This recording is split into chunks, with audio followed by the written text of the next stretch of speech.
I extend a warm welcome to you all who are here to attend the first ever Visitors Conference. In the past, I have had the occasion to meet many of you during the different conferences organized at the Rashtrapati Bhavan and convocations at your institutions. This is, however, for the first time that as visitor, I am meeting you all together, and I am glad that I have the opportunity of welcoming you to this historic hall which has witnessed many momentous events, which has impacted on the evolution and forward movement of this country. These magnificent columns, beautiful chandeliers, high dome, witnessed at the midnight of 14th-15th August, ending colonial rule of 190 years.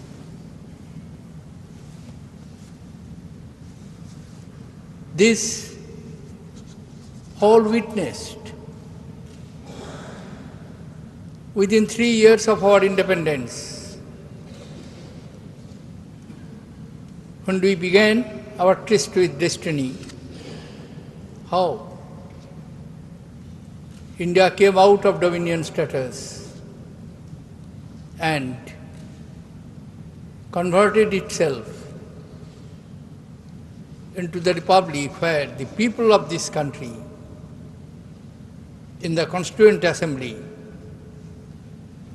gave to themselves an unique constitution which has kept us together amidst so much diversities.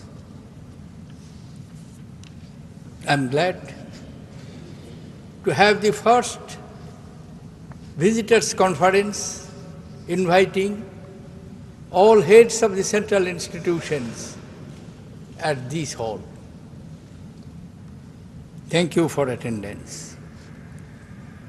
As mentioned by my secretary, the outcomes of the previous conferences have given us the confidence that the institutions of higher learning, if they come together, can make a difference in a short span of time to higher education sector in our country.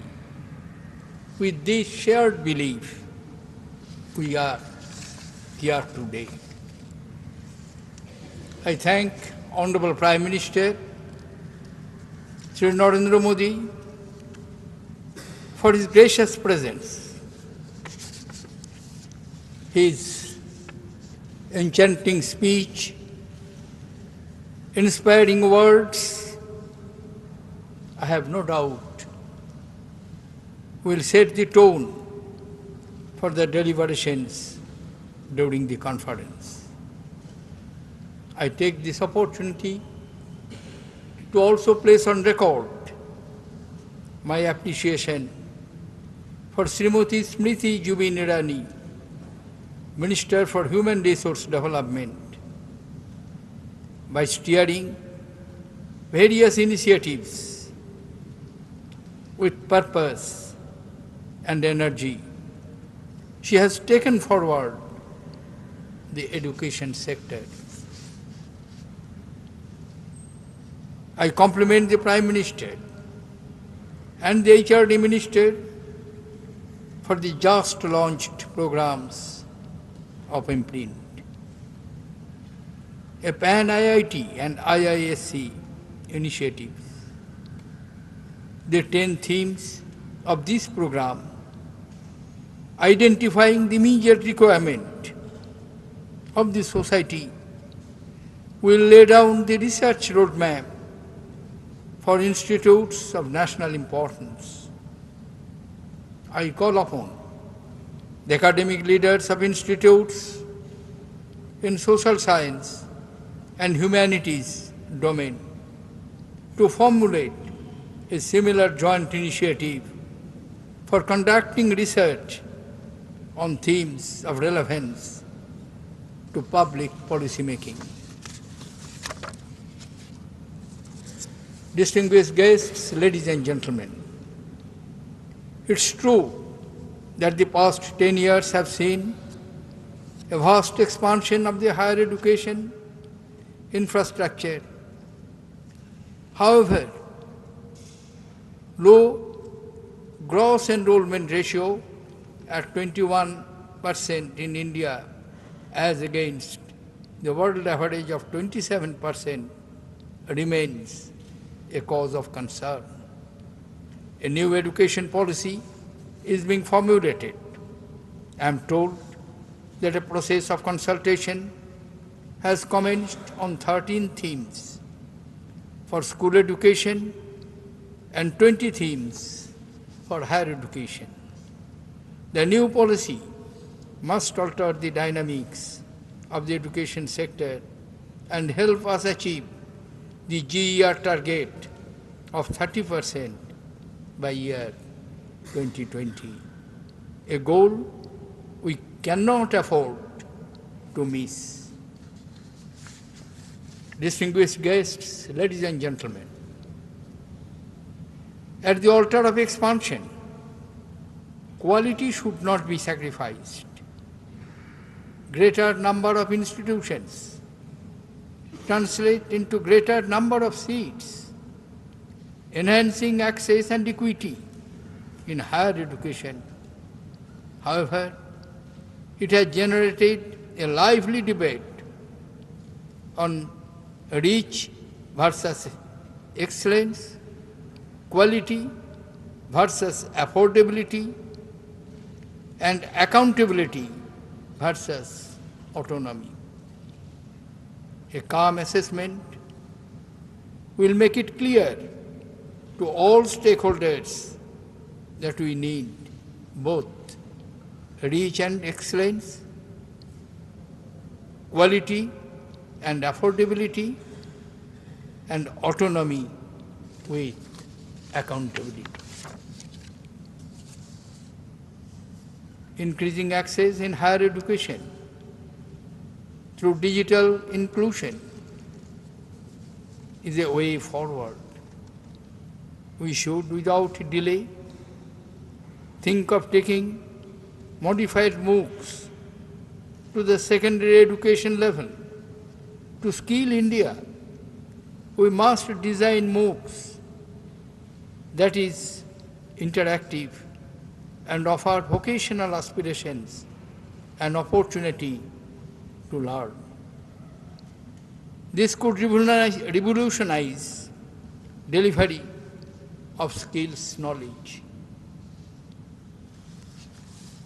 Distinguished participants, an institute of higher learning find its real value by excelling in education, research, and innovation.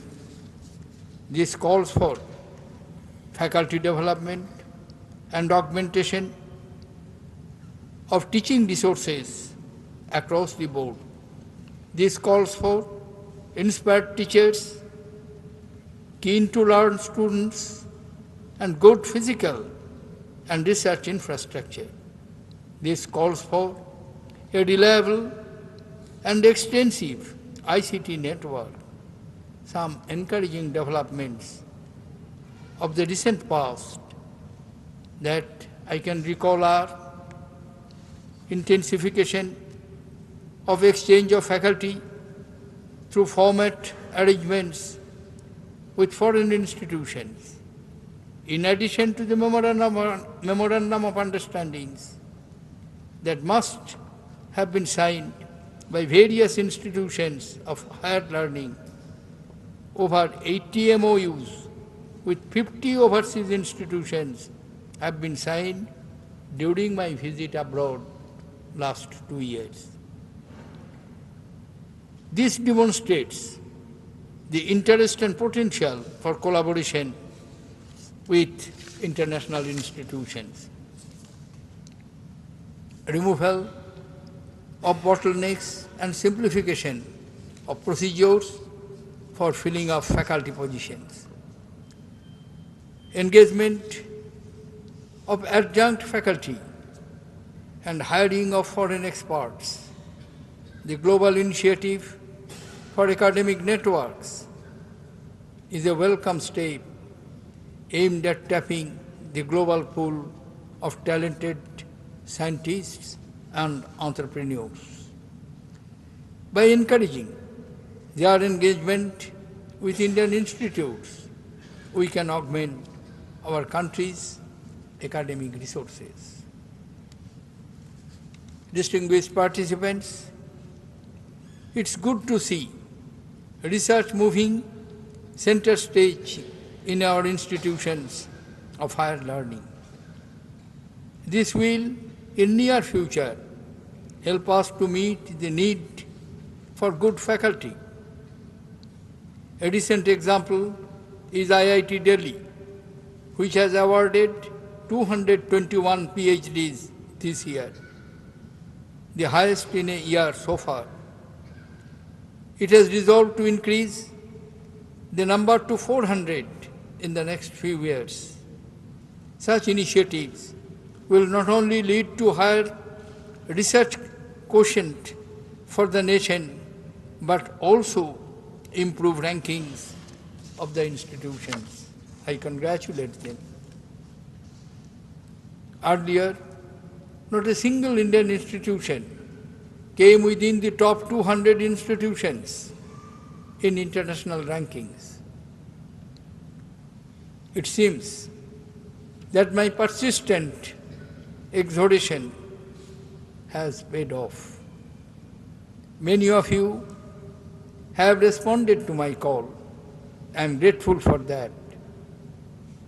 Our institutions are now taking the ranking process more seriously in a proactive and systematic manner.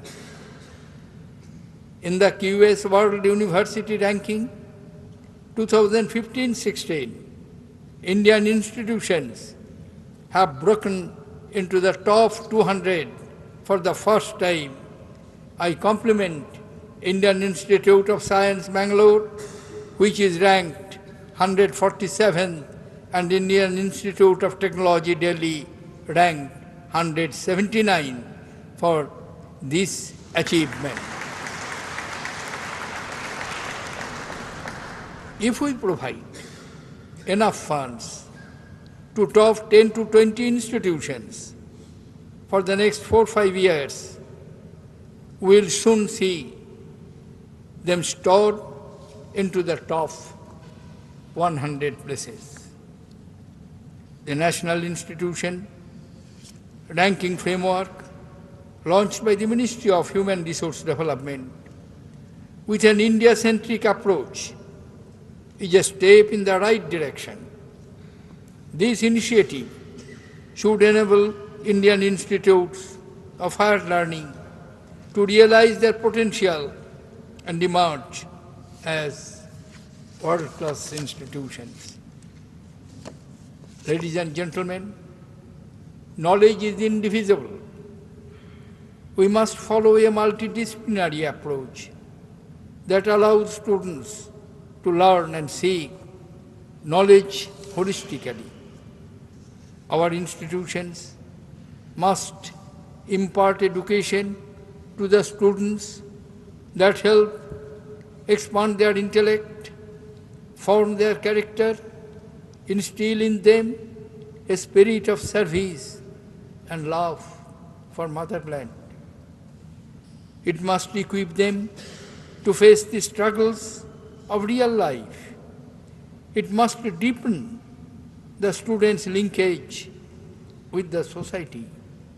It is also necessary to develop in our students a scientific temper which allows the flight